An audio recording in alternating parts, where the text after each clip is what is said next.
বন্ধুরা কেমন আছো? আশা করি ভালোই আছো। আমি তো একদম ভালো নেই, কারণ তোমরা দেখতেই পাচ্ছ এখানে কতগুলো কচু ঢালা আছে। আজকে কচু আমাদের তোলা হয়েছে জমি থেকে, তো আজকে ছাড়ানো হয়েছে, যে এখনও পড়ে আছে কচু ছাড়ানো হয়েছে সেই জন্য। আর এইদিকে দেখো আমার মেয়ে এখানে বসে আছে। তারপর আমি চলে আসলাম ঘরে। ঘরে দেখো একটা চিক পাতা আছে বিছানার উপর, কারণ আমাদের চাঁদোয়ার উপর থেকে না বৃষ্টি মানে জল পড়ে বিছানায়, তার জন্য বস্তাটা পেতে দেওয়া হয়েছে।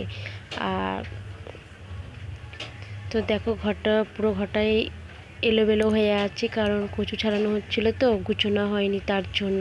আর এদিকে আমার বড় মেয়ে দেখো স্কুল থেকে বাড়ি এসেছে, ড্রেস দিয়েছে, ও এতটা আনন্দ স্কুলে ড্রেস পেয়ে, কারণ ও বড় স্কুলে গেছে, এই প্রথমবারে চুড়িদার দিয়েছে, তার জন্য পরে দেখছে গায়ে হয়েছে কি, তো আনন্দই দেখতে পাচ্ছে না, সেই আনন্দে আত্মহারা হয়ে মানে ও নাচ করছে। তো বন্ধুরা ভিডিওটা কেমন লাগলো অবশ্যই লাইক কমেন্ট শেয়ার করো, পাশে থেকে চলো দেখা হচ্ছে নেক্সট ভিডিও।